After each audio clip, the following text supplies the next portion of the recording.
Lens of Bengal presents a original romantic audiobook series 25.1 Radio Gitobitan only on Lens of Bengal.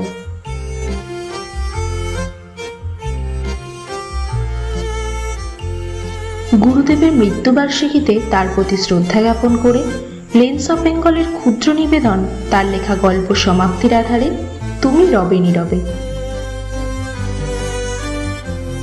Apurba Krishna BA পাশ করিয়া কলিকাতা হইতে দেশে ফিরিয়া আসিতেছেন। নদীটি ক্ষুদ্র, বর্ষা অন্তে প্রায় শুকাইয়া যায়।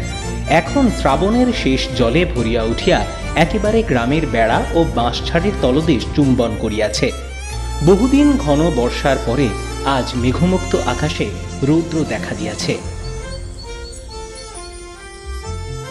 ও মাঝি ভাই, যাবে নাকি? আগে দাদা বাবু আসুন। নৌকায় আসেন অপূর্ব কৃষ্ণের মনের ভিতরকার একখানি ছবি যদি দেখিতে পাইতাম, তবে দেখিতাম সেখানেও এই যুবকের মানস নদী নববর্ষার কুলে কুলে ভরিয়া আলোকে জলজল এবং বাতাসে ছলছল করিয়া উঠিতেছে। নৌকা যথাস্থানে ঘাটে আসিয়া লাগিল। নদী তীর হইতে অপূর্বদের বাড়ির পাকা ছাদ গাছের অন্তরাল দিয়া দেখা যাইতেছে। ব্যাস ব্যাস, এখানেই থামো। ও দাদা বাবু, বাড়ি থেকে তো কেউ আসেনি, আমি কি জিনিসগুলো পৌঁছে দেব? না না, আমি নিজেই পারবো। নামিবা মাত্র তীরে ছিল পিছল। ব্যাগ সমেত অপূর্ব কাদায় পড়িয়া গেল। যেমন পড়া অমনি কোথা হইতে এক সুমিষ্ট উচ্চকণ্ঠে তরল হাস্যলহরী উচ্ছ্বসিত হইয়া নিকটবর্তী অসৎ গাছের পাখিগুলিকে সচকিত করিয়া দিল।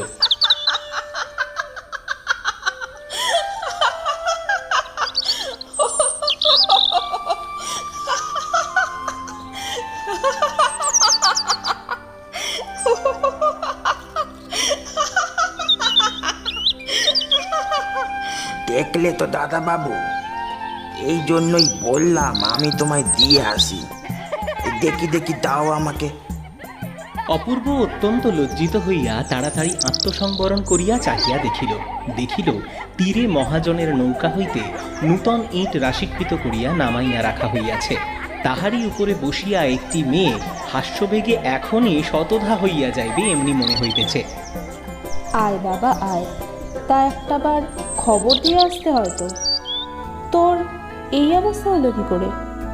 ওই নৌকো থেকে নামতে গিয়ে এখানে একটা মেয়ে ছিল, কি অসভ্যের মতো হাসছিল। কে রে?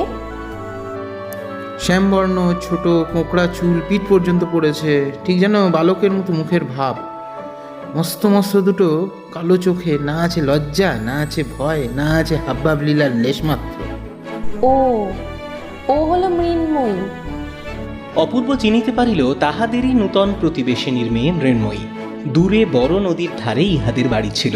সেখানে নদীর ভাঙনে দেশ ত্যাগ করিয়া বছর 2-3 হইল এই গ্রামে আসিয়া বাস করিতেছে। এই মেয়েটির অখ্যাতির কথা অনেক শুনিতে পাওয়া যায়। পুরুষ গ্রামবাসীরা স্নেহভরে ইহাকে পাগলি বলে, কিন্তু গ্রামের গৃহিণীরা ইহার উচ্ছৃঙ্খল স্বভাবে সর্বদা ভীত, চিন্তিত, শঙ্কান্বিত। গ্রামের যত ছেলেদের সহিত ইহার খেলা, সমবয়সী মেয়েদের প্রতি অবজ্ঞার সীমা নাই। শিশুরাজ্যে এই মেয়েটি একটি ছোটখাটো বর্গীর উপদ্রব বলিলেই হয়। বাপের আদরের মেয়ে কিনা, সেই জন্য ইহার এতটা দুর্দান্ত প্রতাপ। প্রবাসী স্বামীকে স্মরণপূর্বক মৃন্ময়ীর মা মেয়েকে কিছুতেই কাঁদাইতে পারিত না।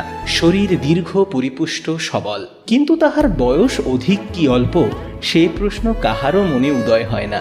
যদি হইত তবে এখনো অবিবাহিত আছে বলিয়া লোকে তাহার পিতামাতাকে নিন্দা করিত। যে দেশে ব্যাধ নাই, বিপদ নাই, সে দেশের হরিণ শিশুর মতো নির্ভীক কৌতূহলে দাঁড়াইয়া চাহিয়া চাহিয়া দেখিতে থাকে। অবশেষে আপন দলের বালক সঙ্গীদের নিকট ফিরিয়া গিয়া এই নবাগত প্রাণীর আচার ব্যবহার সম্বন্ধে বিস্তর বাহুল্য বর্ণনা করে। অকস্মাৎ পুত্রের আগমনে তাহার বিধবা মাতা পুলকিত হইয়া উঠিলেন। তৎক্ষণাৎ ক্ষীর, দধি, রুই মাছের সন্ধানে দূরে নিকটে লোক দৌড়িল এবং পাড়া প্রতিবেশীর মধ্যেও একটা আন্দোলন উপস্থিত হইল। বাবা, এবার তো বিয়ের বয়স হলো, তোর জন্য একটা বিবাহ প্রস্তাব এসেছে। এতকাল জননী সেই জন্য অপেক্ষা করিয়াছিলেন, অতএব এখন আর কোনো ওজর করা মিথ্যা। অপূর্ব কহিল, আগে পাত্রী দেখা হোক, তারপরে ঠিক করা যাবে। পাত্রী দেখা হইয়াছে, সেজন্য তোকে ভাবিতে হইবে না। মেয়ে না দেখে বিয়ে করতে পারবো না। শোনো ছেলের কথা, এমন সৃষ্টি ছাড়া কথা কোথাও কখনো শোনা যায় নাই। আচ্ছা, তোর কথাই থাকবে। সে রাত্রে অপূর্ব প্রদীপ নিবাইয়া বিছানায় শয়ন করিলে পর বর্ষা নিশীথের সমস্ত শব্দ এবং সমস্ত নিস্তব্ধতার পরপ্রান্ত হইতে বিজন বিনিদ্র শয্যায় একটি উচ্ছ্বসিত উচ্চ মধুর কণ্ঠের হাস্যধ্বনি তাহার কানে আসিয়া ক্রমাগত বাজিতে লাগিল। মন নিজেকে কেবলই এই বলিয়া পীড়া দিতে লাগিল যে সকালবেলাকার সেই পদস্খলনটা যেন কোনো একটা উপায়ে সংশোধন করিয়া লওয়া উচিত। বালিকা জানিল না যে আমি অপূর্ব কৃষ্ণ অনেক বিদ্যা অর্জন করেছি, কলকাতায় অনেক দিন কাটিয়েছি। হঠাৎ পিছলে পা দিয়ে কাদায় পড়ে গেলেও আমি উপহাস্যস্পদ উপেক্ষণীয় একজন, যে সে গ্রাম্য যুবক নই। পরদিন অপূর্ব কোণে দেখিতে যাইবে। অধিক দূরে নহে, পাড়াতেই তাহাদের বাড়ি। একটু বিশেষ যত্নপূর্বক সাজ করিল। ধুতি ও চাদর ছাড়িয়া সিল্কের চাপকান জোব্বা, মাথায় একটা গোলাকার পাগড়ি এবং বার্নিশ করা একজোড়া জুতো পায়ে দিয়া সিল্কের ছাতা হস্তে প্রাতঃকালে বাহির হইল। সম্ভাবিত শ্বশুর বাড়িতে পদার্পণ করিবা মাত্র মহা সমারোহ সমাদরের ঘটা পড়িয়া গেল। অবশেষে যথাকালে কম্পিত হৃদয় মেয়েটিকে ঝাড়িয়া মুছিয়া রং করিয়া খোঁপায় রাংতা জড়াইয়া একখানি পাতলা রঙিন কাপড়ে মুড়িয়া বরের সম্মুখে আনিয়া উপস্থিত করা হইল। সে এক কোণে নীরবে মাথা প্রায় হাঁটুর কাছে ঠেকাইয়া বসিয়া রহিল এবং এক প্রৌঢ়া দাসী তাহাকে সাহস দিবার জন্য পশ্চাতে উপস্থিত রহিল। কোণের এক বালক ভাই তাহাদের পরিবারের মধ্যে এই এক নূতন অনধিকার প্রবেশোদ্যত লোকটির পাগড়ি, ঘড়ির চেন এবং নবোদ্গত শ্বশ্রু এক মনে নিরীক্ষণ করিতে লাগিল। অপূর্ব কিয়ৎকাল গুঁফে তা দিয়া অবশেষে গম্ভীরভাবে জিজ্ঞাসা করিল, আচ্ছা, তুমি কি পড়ো? বসন ভূষণাচ্ছন্ন লজ্জাস্তূপের নিকট হইতে তাহার কোনো উত্তর পাওয়া গেল না। ২-৩ বার প্রশ্ন এবং প্রৌঢ়া দাসের নিকট হইতে পৃষ্ঠদেশে বিস্তর উৎসাহজনক করতারণের পর বালিকা বলিল, মৃদুস্বরে এক নিঃশ্বাসে অত্যন্ত দ্রুত বলিয়া গেল, চারুপাঠ দ্বিতীয় ভাগ, ব্যাকরণসার প্রথম ভাগ, ভূগোল বিবরণ, পাটিগণিত, ভারতবর্ষের ইতিহাস। এমন সময় বহির্দেশে একটা অশান্ত গতির ধূপধাপ শব্দ শোনা গেল এবং মুহূর্তের মধ্যে দৌড়িয়া হাঁপাইয়া পিঠের চুল দোলাইয়া মৃন্ময়ী ঘরে আসিয়া প্রবেশ করিল। অপূর্ব কৃষ্ণের প্রতি দৃকপাত না করিয়া একেবারে কোণের ভাই রাখালের হাত ধরিয়া টানাটানি আরম্ভ করিয়া দিল। এই রাখাল, তুই এখানে কি করছিস? চল খেলতে। কিরে চল। রাখাল তখন আপন পর্যবেক্ষণ শক্তির চর্চায় একান্ত মনে নিযুক্ত ছিল। সে কিছুতেই উঠিতে চাহিল না। এই মৃন্ময়ী, তোর এখানে কি চাই? যা এখান থেকে, যা বলছি। না, অপূর্ব কৃষ্ণ আপনার সমস্ত গাম্ভীর্য এবং গৌরব একত্র করিয়া পাগড়ি পরা মস্তকে অভ্রভেদী হইয়া বসিয়া রহিল এবং পেটের কাছে ঘড়ির চেন নাড়িতে লাগিল। অবশেষে সঙ্গীটিকে কিছুতেই বিচলিত করিতে না পারি তাহার পিঠে একটা সশব্দ চপেটাঘাত করিয়া এবং চট করিয়া কোণের মাথার ঘুমটা টানিয়া খুলিয়া দিয়া ঝড়ের মতো মৃন্ময়ী ঘর হইতে বাহির হইয়া গেল। কি দস্যি মেয়ে, কাউকে একটু শান্তি দেবে না। দাসীটি গুমরিয়া গর্জন করিতে লাগিল এবং ভগ্নীর অকস্মাৎ অবগুণ্ঠন মোচনে রাখাল খিলখিল শব্দে হাসিতে আরম্ভ করিল। নিজের পৃষ্ঠের প্রবল চপেটাঘাতটি সে অন্যায় প্রাপ্য মনে করিল না, কারণ এরূপ দেনা পাওনা তাহাদের মধ্যে সর্বদাই চলিতেছে। এমনকি পূর্বে মৃন্ময়ীর চুল কাঁধ ছাড়াইয়া পিঠের মাঝামাঝি আসিয়া পড়িত। রাখালই একদিন হঠাৎ পশ্চাৎ হইতে আসিয়া তাহার ঝুঁটির মধ্যে কাঁচি চালাইয়া দেয়। মৃন্ময়ী তখন অত্যন্ত রাগ করিয়া তাহার হাত হইতে কাঁচিটি কাড়িয়া লইয়া নিজের অবশিষ্ট পশ্চাতের চুল ক্যাঁচ ক্যাঁচ শব্দে নির্দয়ভাবে কাটিয়া ফেলিল। তাহার কোঁকড়া চুলের স্তবকগুলি শাখাচ্যুত কালো আঙুরের স্তূপের মতো গুচ্ছ গুচ্ছ মাটিতে পড়িয়া গেল। উভয়ের মধ্যে এরূপ শাসন প্রণালী প্রচলিত ছিল। অতঃপর এই নীরব পরীক্ষা সভা আর অধিকক্ষণ স্থায়ী হইল না। আচ্ছা, তবে আজ চলি, নমস্কার। অপূর্ব পরম গম্ভীরভাবে বিরল গুম্ফরেখায় দা দিতে দিতে উঠিয়া ঘরের বাহিরে যাইতে উদ্যত হইল। দ্বারের নিকটে গিয়া দেখে বার্নিশ করা নতুন জুতো জোড়াটি যেখানে ছিল সেখানে নাই। এ কি, আমার জুতো জোড়া কই গেল? এখানেই তো ছিল। বাবা জীবন, এই নাও, এই পুরনো চটিখান পরে যাও তুমি। এবং কোথায় আছে তাহাও বহু চেষ্টায় অবধারণ করা গেল না। বাড়ির কর্তার পুরাতন ছিন্ন ঢিলা চটিজোড়াটা পরিয়া প্যান্টুলুন চাপকান পাগড়ি সমেত সুসজ্জিত অপূর্ব কর্দমাক্ত গ্রাম পথে অত্যন্ত সাবধানে চলিতে লাগিল। পুষ্করিণীর ধারে নির্জন পথপ্রান্তে আবার হঠাৎ সেই উচ্চকণ্ঠের অজস্র হাস্যকলোচ্ছ্বাস, যেন তরুপল্লবের মধ্য হইতে কৌতুকপ্রিয়া বনদেবী অপূর্বরই অসঙ্গত চটিজুতা জোড়ার দিকে চাহিয়া হঠাৎ আর হাসি ধারণ করিয়া রাখিতে পারিল না। অপূর্ব অপ্রতিভভাবে থমকিয়া দাঁড়াইয়া ইতস্তত নিরীক্ষণ করিতেছে। কে রে হাসছিস? এমন সময় ঘন বন হইতে বাহির হইয়া একটি নির্লজ্জ অপরাধিনী তাহার সম্মুখে নতুন জুতা জোড়াটি রাখিয়াই পলায়নোদ্যত হইল। অপূর্ব দ্রুত বেগে দুই হাত ধরিয়া তাহাকে বন্দী করিয়া ফেলিল। আহ আহ ছাড়ুন আমাকে, ছাড়ুন। এত সহজে তোমাকে ছাড়বো না, দাঁড়াও, তোমাকে বেঁধে নিয়ে যাব। মৃন্ময়ী আঁকিয়া বাঁকিয়া হাত ছাড়াইয়া পালাইবার চেষ্টা করিল, কিন্তু পারিল না। অপূর্ব অত্যন্ত ধীরে ধীরে মুক্তি শিথিল করিয়া যেন যথাকর্তব্য অসম্পন্ন রাখিয়া বন্দিনীকে ছাড়িয়া দিল। অপূর্ব যদি রাগ করিয়া মৃন্ময়ীকে ধরিয়া মারিত, তাহা হইলে সে কিছুই আশ্চর্য হইত না, কিন্তু নির্জন পথের মধ্যে এই অপরূপ নীরব শাস্তির যেন কোনো অর্থ বুঝিতে পারিল না। সন্ধ্যার সময় অন্তঃপুরে প্রবেশ করিলে মা তাহাকে জিজ্ঞাসা করিলেন, কেমন রে অপু, মেয়ে কেমন দেখলি? পছন্দ হয় তো? অপূর্ব কিঞ্চিত অপ্রতিভভাবে কহিল, মেয়ে দেখেছি মা, ওর মধ্যে একটিকে আমার পছন্দ হয়েছে। তুই আবার কটি মেয়ে দেখলি? অবশেষে অনেক ইতস্ততর পর প্রকাশ পাইল প্রতিবেশিনী শরতের মেয়ে মৃন্ময়ীকে তাহার ছেলে পছন্দ করিয়াছে। এত লেখাপড়া শিখিয়া এমনি ছেলের পছন্দ? এত লেখাপড়া শিখে এই তোর পছন্দ? শেষ পর্যন্ত মৃন্ময়ী? ছি! মৃন্ময়ী ছাড়া আর কাউকে বিয়ে করব না। 2-3 দিন উভয় পক্ষে মান অভিমান অনাহার অনিদ্রার পর অপূর্বই জয়ী হইল। মা, মৃন্ময়ী ছেলে মানুষ, আর মৃন্ময়ীর মা উপযুক্ত শিক্ষাদানে অসমর্থ। বিয়ের পর তোমার হাতে পড়লেই তো তার স্বভাবের পরিবর্তন হবে। অবশ্য মৃন্ময়ের মুখখানি সুন্দর, কিন্তু আবার খর্বকেশরাশি, তাহা মানায় না। যদিও দৃঢ় করিয়া চুল বাঁধিয়া এবং জবজবে করিয়া তেল লেপিয়া চুল বাঁধিলে মন্দ দেখাবে না। পাড়ার লোক সকলেই অপূর্বর এই পছন্দটিকে অপূর্ব পছন্দ বলিয়া নামকরণ করিল। পাগলি মৃন্ময়ীকে অনেকেই ভালোবাসিত, কিন্তু তাই বলিয়া নিজের পুত্রের বিবাহযোগ্যা বলিয়া কেহ মনে করিত না। মৃন্ময়ীর বাপ ঈশান মজুমদারকে যথাকালে সংবাদ দেওয়া হইল।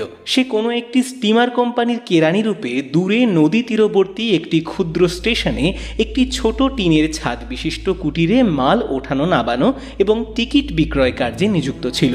তাহার মৃন্ময়ীর বিবাহ প্রস্তাবে 2 চক্ষু বহিয়া জল পড়িতে লাগিল। তাহার মধ্যে কতখানি দুঃখ এবং কতখানি আনন্দ ছিল পরিমাণ করিয়া বলিবার কোনো উপায় নাই। কন্যার বিবাহ উপলক্ষে ঈশান হেড আপিসের সাহেবের নিকট ছুটি প্রার্থনা করিয়া দরখাস্ত দিল। সাহেব উপলক্ষটা নিতান্তই তুচ্ছ জ্ঞান করিয়া ছুটি না মঞ্জুর করিয়া দিলেন। তখন পূজার সময় 1 সপ্তাহ ছুটি পাইবার সম্ভাবনা জানাইয়া সে পর্যন্ত বিবাহ স্থগিত রাখিবার জন্য দেশে চিঠি লিখিয়া দিল। কিন্তু অপূর্বর মা কহিল, এই মাসে ভালো দিন আছে, আর বিলম্ব করিতে পারিব না। অতঃপর মৃন্ময়ীর মা ও পল্লীর যত বর্ষীয়সীগণ সকলে মিলিয়া ভাবী কর্তব্য সম্বন্ধে মৃন্ময়ীকে অহর্নিশি উপদেশ দিতে লাগিল। এখন থেকে বাইরে বেরোনো যাবে না, আর সারাদিন খেলবি না, সামনে বিয়ে, এবার ঘরের কাজ শেখ। উৎকণ্ঠিত শঙ্কিত হৃদয়ে মৃন্ময়ী মনে করিল তাহার যাবজ্জীবন কারাদণ্ড এবং তদবসানে ফাঁসির হুকুম হইয়াছে। সে দুষ্ট পনি ঘোড়ার মতো ঘাড় বাঁকাইয়া পিছু হটিয়া বলিয়া বসিল, আমি বিবাহ করিব না। কিন্তু তথাপি বিবাহ করিতে হইল। তারপরে শিক্ষা আরম্ভ হইল। 1 রাত্রির মধ্যে মৃন্ময়ীর সমস্ত পৃথিবী অপূর্বর মার অন্তঃপুরে আসিয়া আবদ্ধ হইয়া গেল। শাশুড়ি সংশোধন কার্যে প্রবৃত্ত হইলেন। অত্যন্ত কঠিন মুখ করিয়া কহিলেন, দেখো বাছা, তুমি কিছু আর কচি খুকি নও। আমাদের ঘরে অমন বেহায়াপনা করিলে চলিবে না। শাশুড়ি যেভাবে বলিলেন মৃন্ময়ী সেভাবে কথাটা গ্রহণ করিল না। সে ভাবিল এ ঘরে যদি না চলে তবে বুঝি অন্যত্র যাইতে হইবে। অপরাহ্নে তাকে আর দেখা গেল না। কোথায় গেল খোঁজ পড়িল। অবশেষে বিশ্বাসঘাতক রাখাল তাহাকে তাহার গোপন স্থান হইতে ধরাইয়া দিল। সে বটতলা রাধাকান্ত ঠাকুরের পরিত্যক্ত ভাঙা রথের মধ্যে গিয়া বসিয়াছে। কি দস্যি মেয়ে, বাপের জন্মে দেখিনি। কথা নেই বার্তা নেই, যেখানে সেখানে গিয়ে বসে থাকে। সত্যি গো, তোমাদের অপূর্বর বউটা এখনো ছেলে মানুষ রয়েছে। রাত্রে ঘন মেঘ করিয়া ঝুপঝুপ শব্দে বৃষ্টি হইতে আরম্ভ করিল। অপূর্ব কৃষ্ণ বিছানার মধ্যে অতি ধীরে ধীরে মৃন্ময়ীর কাছে ঈষৎ অগ্রসর হইয়া তাহার কানে কানে মৃদুস্বরে কহিল, মৃন্ময়ী, তুমি আমাকে ভালোবাসো না? না, আমি তোমাকে কখনোই ভালোবাসবো না। তাহার যত রাগ এবং যত শাস্তি বিধান সমস্তই পুঞ্জীভূত বজ্রের ন্যায় অপূর্বর মাথার উপর নিক্ষেপ করিল। কেন, আমি তোমার কাছে কি দোষ করেছি? তুমি আমাকে বিয়ে করলে কেন? এ অপরাধের সন্তোষজনক কৈফিয়ত দেওয়া কঠিন, কিন্তু অপূর্ব মনে মনে কহিল, যেমন করিয়া হোক এই দুর্বোধ্য মনটিকে বশ করিতে হইবে। পরদিন শাশুড়ি মৃন্ময়ীর বিদ্রোহী ভাবের সমস্ত লক্ষণ দেখিয়া তাহাকে ঘরে দরজা বন্ধ করিয়া রাখিয়া দিল। সে নূতন পিঞ্জরাবদ্ধ পাখির মতো প্রথমে অনেকক্ষণ ঘরের মধ্যে ধরফর করিয়া বেড়াইতে লাগিল। অবশেষে কোথাও পালাইবার কোনো পথ না দেখিয়া নিষ্ফল ক্রোধে বিছানার চাদরখানা দাঁত দিয়া ছেড়িয়া কুটি কুটি করিয়া ফেলিল এবং মাটির উপর উপুর হইয়া পড়িয়া মনে মনে বাবাকে ডাকিতে ডাকিতে কাঁদিতে লাগিল। এমন সময়ে ধীরে ধীরে কে যেন তাহার পাশে আসিয়া বসিল। সস্নেহে তাহার ভুলুণ্ঠিত চুলগুলি কপলের উপর হইতে তুলিয়া দিবার চেষ্টা করিল। মৃন্ময়ী সবলে মাথা নাড়িয়া তাহার হাত সরাইয়া দিল। অপূর্ব কানের কাছে মুখ নত করিয়া মৃদুস্বরে কহিল, আমি লুকিয়ে দরজা খুলে দিয়েছি, এসো আমরা খিড়কির বাগানে পালিয়ে যাই। না। অপূর্ব তাহার চিবুক ধরিয়া মুখ তুলিয়া দিবার চেষ্টা করিয়া কহিল, একবার দেখো তো কে এসছে। রাখাল ভ্রুপতিত মৃন্ময়ীর দিকে চাহিয়া হতবুদ্ধির ন্যায় দাঁড়ির কাছে দাঁড়াইয়াছিল। মৃন্ময়ী মুখ না তুলিয়া অপূর্বর হাত ঠেলিয়া দিল। অপূর্ব কহিল, রাখাল তোমার সাথে খেলা করতে এসছে, খেলতে যাবে না? না। রাখালও সুবিধা নয় বুঝিয়া কোনো মতে ঘর হইতে পালাইয়া হাঁপ ছাড়িয়া বাঁচিল। অপূর্ব চুপ করিয়া বসিয়া রহিল। মৃন্ময়ী কাঁদিতে কাঁদিতে শ্রান্ত হইয়া ঘুমাইয়া পড়িল। তখন অপূর্ব পা টিপিয়া বাহির হইতে দ্বারের শিকল দিয়া চলিয়া গেল। তাহার পরদিন মৃন্ময়ী বাপের কাছ হইতে এক পত্র পাইল। তিনি তাহার প্রাণ প্রতিমা মৃন্ময়ীর বিবাহের সময় উপস্থিত থাকিতে পারেন নাই বলিয়া বিলাপ করিয়া নবদম্পতিকে অন্তরের আশীর্বাদ পাঠাইয়াছেন। আমি বাবার কাছে যাব। ওর বাপ কোথায় থাকে তার ঠিকানা নেই, বলে বাবার কাছে যাব। ওনার সৃষ্টি আবদার। সে উত্তর না করিয়া চলিয়া গেল। আপনার ঘরে গিয়া দ্বার রুদ্ধ করিয়া নিতান্ত হতাশ্বাস ব্যক্তি যেমন করিয়া দেবতার কাছে প্রার্থনা করে তেমনি করিয়া বলিতে লাগিল,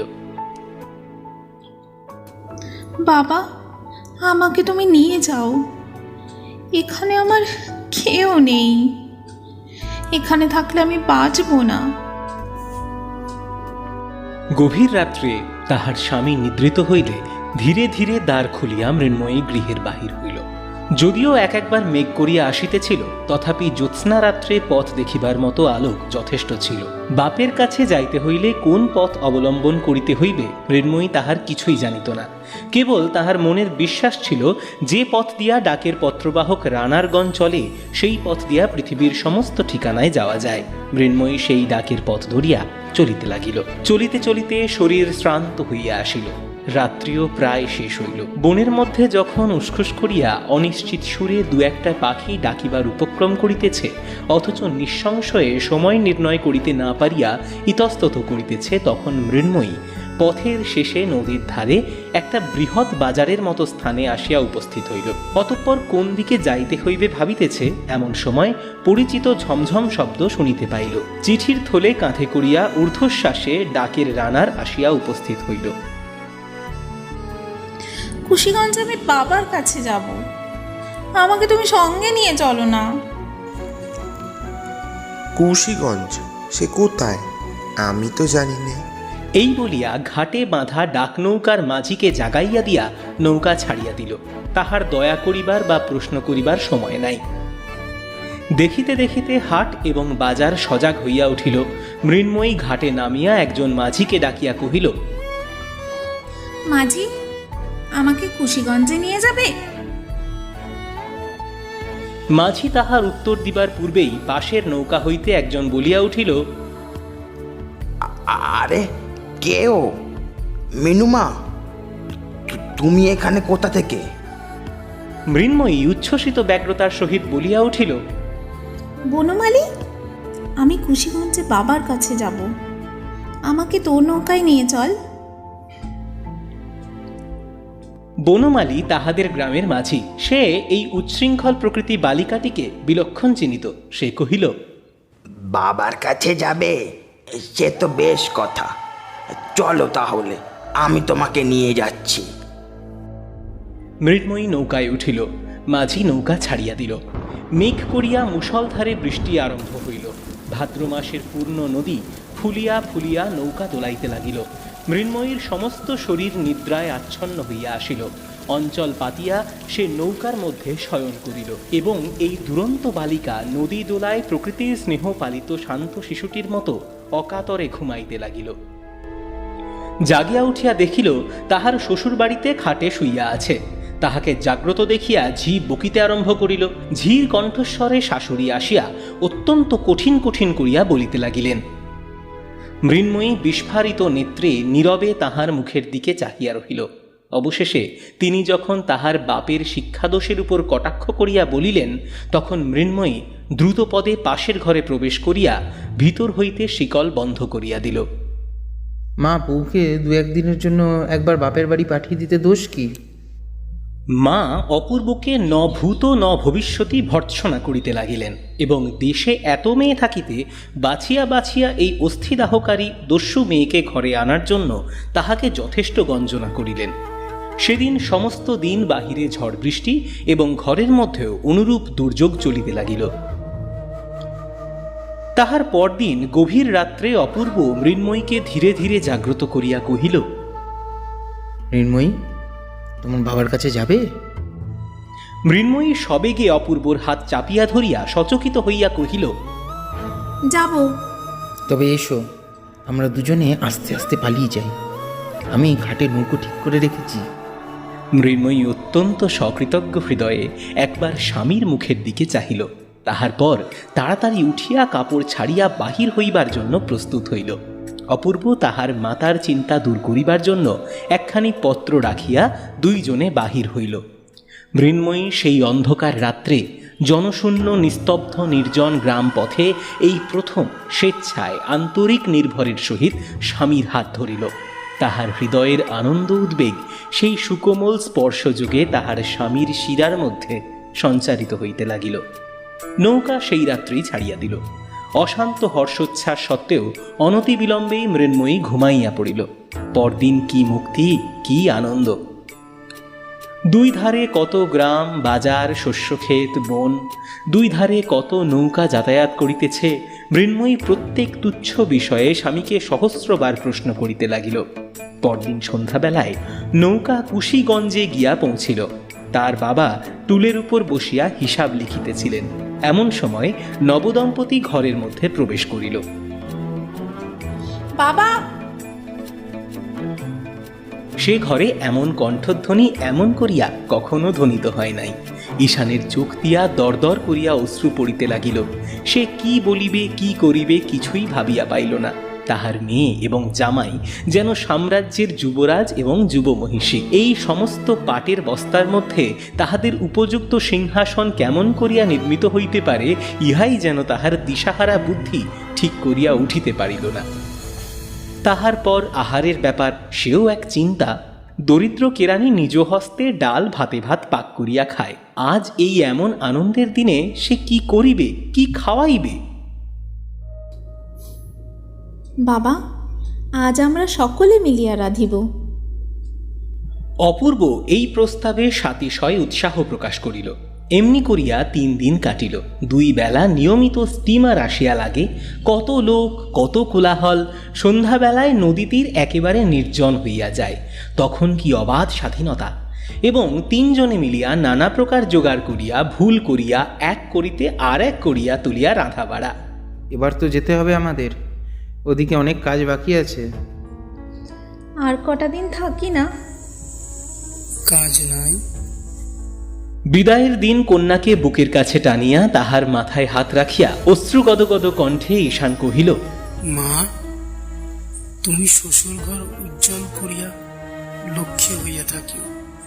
কেহ যেন আমার মিনুর কোনো দোষ না ধরিতে পারে। মৃন্ময়ী কাঁদিতে কাঁদিতে স্বামীর সহিত বিদায় লইল। এই অপরাধী যুগল গৃহে ফিরিয়া আসিলে মা অত্যন্ত গম্ভীরভাবে রহিলেন, কোনো কথাই কহিলেন না। কাহারও ব্যবহারের প্রতি এমন কোনো দোষারোপ করিলেন না যাহা সে স্খালন করিতে চেষ্টা করিতে পারে। এই নীরব অভিযোগ, নিস্তব্ধ অভিমান লৌহ ভারের মতো সমস্ত ঘরকন্যার উপর অটলভাবে চাপিয়া রহিল। অবশেষে অসহ্য হইয়া উঠিয়া অপূর্ব আসিয়া কহিল, মা, কলেজ খুলেছে, এখন আমাকে আইন পড়তে যেতে হবে। বউয়ের কি করবে? বউ এখানেই থাক। না বাপু, কাজ নাই, তুমি তাকে তোমার সঙ্গেই নিয়ে যাও। সচরাচর মা অপূর্বকে তুই সম্বোধন করিয়া থাকেন। আচ্ছা। কলিকাতা যাইবার আয়োজন পড়িয়া গেল। যাইবার আগের রাত্রে অপূর্ব বিছানায় আসিয়া দেখিল মৃন্ময়ী কাঁদিতেছে। হঠাৎ তাহার মনে আঘাত লাগিল। বিষণ্ণ কণ্ঠে কহিল, মৃন্ময়ী, আমার সঙ্গে কলকাতায় যেতে তোমার ইচ্ছে করছে না? না। তুমি আমাকে ভালোবাসো না? এই প্রশ্নের কোনো উত্তর পাইল না। অনেক সময় এই প্রশ্নটির উত্তর অতিশয় সহজ, কিন্তু আবার এক এক সময় ইহার মধ্যে মনস্তত্ত্ব ঘটিত এত জটিলতার সংস্রব থাকে যে বালিকার নিকট হইতে তাহার উত্তর প্রত্যাশা করা যায় না। রাখালকে ছেড়ে যেতে তোমার মন কেমন করছে? হ্যাঁ। বালক রাখালের প্রতি এই বিয়ে পরীক্ষোত্তীর্ণ কৃতবিদ্য যুবকের সূচির মতো অতি সূক্ষ্ম অথচ অতি সুতীক্ষ্ণ ঈর্ষার উদয় হইল। কহিল, আমি অনেক দিন আর বাড়ি আসতে পারবো না। এ সংবাদ সম্বন্ধে মৃন্ময়ীর কোনো বক্তব্য ছিল না। বোধহয় 2 বছর কিংবা তারও বেশি হতে পারে। তুমি ফিরে আসবার সময় রাখালের জন্য একটা 3 মুখ রজাসের ছুরি কিনে নিয়ে এসো। অপূর্ব শয়ান অবস্থা হইতে ঈষৎ উত্থিত হইয়া কহিল, তুমি তাহলে এখানেই থাকবে? হ্যাঁ, আমি মায়ের কাছে গিয়ে থাকবো। আচ্ছা, তাই থেকো। যতদিন না আমাকে আসবার জন্য চিঠি লিখবে আমি আসবো না। খুব খুশি হলে? মৃন্ময়ী এ প্রশ্নের উত্তর দেওয়া বাহুল্য বোধ করিয়া ঘুমাইতে লাগিল, কিন্তু অপূর্বর ঘুম হইল না। বালিশ উঁচু করিয়া ঠেসান দিয়া বসিয়া রহিল। অনেক রাত্রে হঠাৎ চাঁদ উঠিয়া চাঁদের আলো বিছানার উপর আসিয়া পড়িল। অপূর্ব সেই আলোকে মৃন্ময়ীর দিকে চাহিয়া দেখিল। চাহিয়া চাহিয়া মনে হইল যেন রাজকন্যাকে কে রূপার কাঠি ছোঁয়াইয়া অচেতন করিয়া রাখিয়া গিয়াছে। একবার কেবল সোনার কাঠি পাইলেই এই নিদ্রিত আত্মাটিকে জাগাইয়া তুলিয়া মালা বদল করিয়া লওয়া যায়। রূপার কাঠি হাস্য, আর সোনার কাঠি অশ্রুজল। ভোরের বেলায় অপূর্ব মৃন্ময়ীকে জাগাইয়া দিল। কহিল, মৃন্ময়ী, আমার যাওয়ার সময় হয়েছে, চলো তোমাকে তোমার মায়ের বাড়ি রেখে আসি। মৃন্ময়ী শয্যা ত্যাগ করিয়া উঠিয়া দাঁড়াইলে অপূর্ব তাহার 2 হাত ধরিয়া কহিল, এখন আমার একটি প্রার্থনা আছে। আমি অনেক সময় তোমায় অনেক সাহায্য করেছি, আর যাওয়ার সময় তার একটা পুরস্কার দেবে। কি? তুমি ইচ্ছে করে ভালোবেসে আমাকে একটা চুমু দাও। অপূর্বর এই অদ্ভুত প্রার্থনা এবং গম্ভীর মুখভাব দেখিয়া মৃন্ময়ী হাসিয়া উঠিল। হাস্য সংবরণ করিয়া মুখ বাড়াইয়া চুম্বন করিতে উদ্যত হইল। কাছাকাছি গিয়া আর পারিল না, খিলখিল করিয়া হাসিয়া উঠিল। এমন 2 বার চেষ্টা করিয়া অবশেষে নিরস্ত হইয়া মুখে কাপড় দিয়া হাসিতে লাগিল। শাসনোচ্ছলে অপূর্ব তাহার কর্ণমূল দিয়া নাড়িয়া দিল। অপূর্বর বড় কঠিন পণ। দস্যুবৃত্তি করিয়া কাড়িয়া লুটিয়া লওয়া সে আত্মাবমাননা মনে করে। সে দেবতার ন্যায় সগৌরবে থাকিয়া স্বেচ্ছানিত উপহার চায়, নিজ হাতে কিছুই তুলিয়া লইবে না। মৃন্ময়ী আর হাসিল না। তাহাকে প্রত্যুষের আলোকে নির্জন পথ দিয়া তাহার মার বাড়ি রাখিয়া অপূর্ব গৃহে আসিয়া মাতাকে কহিল, ভেবে দেখলাম বউকে আমার সঙ্গে কলকাতায় নিয়ে গেলে আমার পড়াশোনার অসুবিধা হবে। সেখানে তার কোনো সঙ্গিনী নেই। তুমি তো তাকে আর এ বাড়িতে রাখতে চাও না, আমি তাই তাকে তার মায়ের বাড়িতে রেখে এলাম। সুগভীর অভিমানের মধ্যে মাতা পুত্রের বিচ্ছেদ হইল। মার বাড়িতে আসিয়া মৃন্ময়ী দেখিল কিছুতেই আর মন লাগিতেছে না। সে বাড়ির আগাগোড়া যেন বদল হইয়া গিয়াছে। সময় আর কাটে না। কি করিবে, কোথায় যাইবে, কাহার সহিত দেখা করিবে ভাবিয়া পাইল না। মৃন্ময়ীর হঠাৎ মনে হইল যেন সমস্ত গৃহে এবং সমস্ত গ্রামে কেহ লোক নাই, যেন মধ্যাহ্নে সূর্যগ্রহণ হইল। কিছুতেই বুঝিতে পারিল না কেন আজ কলিকাতায় চলিয়া যাইবার জন্য এত প্রাণপণ ইচ্ছা করিতেছে। কাল রাত্রে এই ইচ্ছা কোথায় ছিল? কাল সে জানিত না যে জীবনের যে অংশ পরিহার করিয়া যাইবার জন্য এত মন কেমন করিতেছিল, তৎপূর্বেই তাহার সম্পূর্ণ স্বাদ পরিবর্তন হইয়া গিয়াছে। গাছের পক্ষপত্রের ন্যায় আজ সেই বৃন্তচ্যুত অতীত জীবনটাকে ইচ্ছাপূর্বক অনায়াসে দূরে ছুঁড়িয়া ফেলিল। মাতৃগৃহে তাহার সেই পুরাতন শয়নগৃহকে আর আপনার বলিয়া মনে হইল না। সেখানে যে থাকিত সে হঠাৎ আর নাই। এখন হৃদয়ের সমস্ত স্মৃতি সেই আর একটা বাড়ি, আর একটা ঘর, আর একটা শয্যার কাছে গুনগুন করিয়া বেড়াইতে লাগিল। মৃন্ময়ীকে আর কেহ বাহিরে দেখিতে পাইল না। তাহার হাস্যধ্বনি আর শোনা যায় না। রাখাল তাহাকে দেখিলে ভয় করে। খেলার কথা মনেও আসে না। মা, আমাকে শ্বশুর বাড়ি রেখে আয়। এদিকে বিদায়কালীন পুত্রের বিষণ্ণ মুখ স্মরণ করিয়া অপূর্বর মার হৃদয় বিদীর্ণ হইয়া যায়। সে যে রাগ করিয়া বউকে বেহানের বাড়ি রাখিয়া আসিয়াছে, ইহা তাহার মনে বড়ই বিঁধিতে লাগিল। হেনকালে একদিন মাথায় কাপড় দিয়া মৃন্ময়ী ম্লান মুখে শাশুড়ির পায়ের কাছে পড়িয়া প্রণাম করিল। শাশুড়ি তৎক্ষণাৎ ছলছল নেত্রে তাহাকে বক্ষে চাপিয়া ধরিলেন। মুহূর্তের মধ্যে উভয়ের মিলন হইয়া গেল। শাশুড়ি বধূর মুখের দিকে চাহিয়া আশ্চর্য হইয়া গেলেন। সে মৃন্ময়ী আর নাই। এমন পরিবর্তন সাধারণত সকলের সম্ভব নহে। বৃহৎ পরিবর্তনের জন্য বৃহৎ বলের আবশ্যক। এখন শাশুড়িকেও মৃন্ময়ী বুঝিতে পারিল, শাশুড়িও মৃন্ময়ীকে চিনিতে পারিলেন। তরুর সহিত শাখা প্রশাখা যেরূপ মিল, সমস্ত ঘরকন্যা তেমনি পরস্পর অখণ্ড সম্মিলিত হইয়া গেল।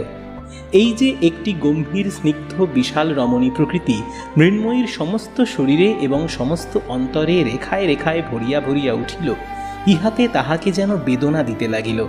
প্রথম আষাঢ়ের শ্যাম সজল নবমেঘের মতো তাহার হৃদয়ে একটি অপূর্ণ বিস্তীর্ণ অভিমানের সঞ্চার হইল। সেই অভিমান তাহার চোখের ছায়াময় সুদীর্ঘ পল্লবের উপর আর একটি গভীরতর ছায়া নিক্ষেপ করিল। সে মনে মনে বলিতে লাগিল, আমি আমাকে বুঝিতে পারি নাই বলিয়া তুমিও আমাকে বুঝিলে না কেন? তুমি আমাকে শাস্তি দিলে না কেন? তোমার ইচ্ছা অনুসারে আমাকে চালনা করাইলে না কেন? আমি যখন তোমার সঙ্গে কলিকাতায় যাইতে চাহিলাম না, তুমি আমাকে জোর করিয়া ধরিয়া লইয়া গেলে না কেন? তুমি আমার কথা শুনিলে কেন? আমার অনুরোধ মানিলে কেন? আমার অবাধ্যতা সহিলে কেন? অপূর্বর মনে এই বলিয়া ক্ষোভ জন্মিয়াছিল যে মৃন্ময়ী আমার সম্পূর্ণ পরিচয় পায়নি। তিনি আমাকে কি মনে করিলেন? কি বুঝিয়া গেলেন? অপূর্ব তাহাকে যে দুরন্ত চপল অবিবেচক নির্বোধ বালিকা বলিয়া জানিল, পরিপূর্ণ হৃদয়ামৃত ধারায় প্রেম পিপাসা মিটাইতে সক্ষম রমণী বলিয়া পরিচয় পাইল না।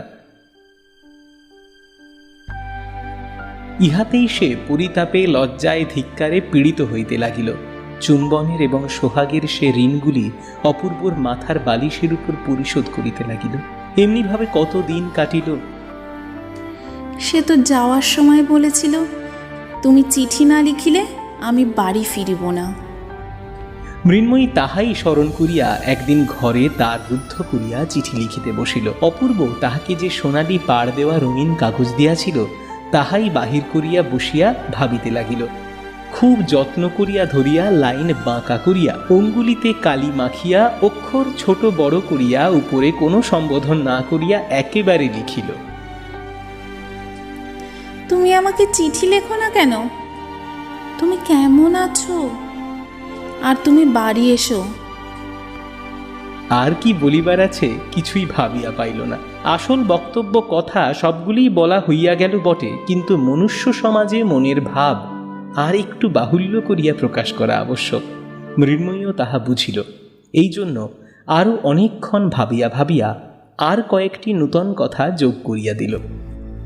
এইবার তুমি আমাকে চিঠি লিখো, আর কেমন আছো লিখো, আর বাড়ি এসো। মা ভালো আছেন, বিশু পুটি ভালো আছে। কাল আমাদের কালো গরুর বাছুর হয়েছে। এই বলিয়া চিঠি শেষ করিল। চিঠি লেফাফায় মুড়িয়া প্রত্যেক অক্ষরটির উপর একটি ফোঁটা করিয়া মনের ভালোবাসা দিয়া লিখিল, শ্রীযুক্ত বাবু অপূর্ব কৃষ্ণ রায়। ভালোবাসা যতই দিক, তবু লাইন সোজা, অক্ষর সুছাঁদ এবং বানান শুদ্ধ হইল না। পাছে শাশুড়ি অথবা আর কাহারও দৃষ্টিপথে পড়ে, সেই লজ্জায় চিঠিখানি একটি বিশ্বস্ত দাসীর হাতে দিয়া ডাকি পাঠাইয়া দিল। বলা বাহুল্য, এ পত্রের কোনো ফল হইল না। অপূর্ব বাড়ি আসিল না। ছুটি হইল, তবু অপূর্ব বাড়ি আসিল না। মনে করিলেন এখনও সে তাহার উপর রাগ করিয়া আছে। মৃন্ময়ীও স্থির করিল অপূর্ব তাহার উপর বিরক্ত হইয়া আছে। তখন আপনার চিঠিখানি মনে করিয়া সে লজ্জায় মরিয়া যাইতে লাগিল। দাসীকে বারবার করিয়া জিজ্ঞাসা করিল, সেই চিঠিখানা তুই কি ডাকে দিয়ে এসেছিস? দাসী তাহাকে সহস্রবার আশ্বাস দিয়া কহিল, হাগো, আমি নিজের হাতে বাক্সের মধ্যে ফেলে দিয়েছি। বাবুদা একদিনে কোন কালে পেয়েছে।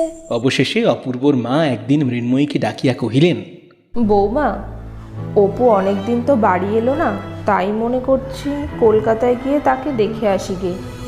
তুমি সঙ্গে যাবে? মৃন্ময়ী সম্মতিসূচক ঘাড় নাড়িল এবং ঘরের মধ্যে আসিয়া দ্বার রুদ্ধ করিয়া বিছানার উপর পড়িয়া বালিশখানা বুকের উপর চাপিয়া ধরিয়া হাসিয়া নড়িয়া চড়িয়া মনের আবেগ উন্মুক্ত করিয়া দিল। তাহার পর ক্রমে গম্ভীর হইয়া বিষণ্ণ হইয়া আশঙ্কায় পরিপূর্ণ হইয়া বসিয়া কাঁদিতে লাগিল। কলিকাতায় যাত্রা করিল। অপূর্বর মা সেখানে তাহার জামাই বাড়িতে গিয়া উঠিলেন।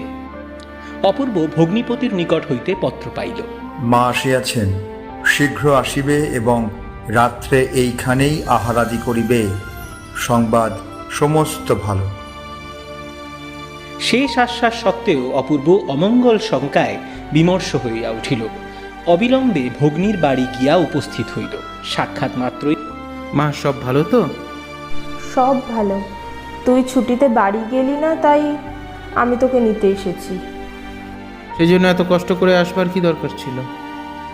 আইন পরীক্ষার পড়াশোনা তো।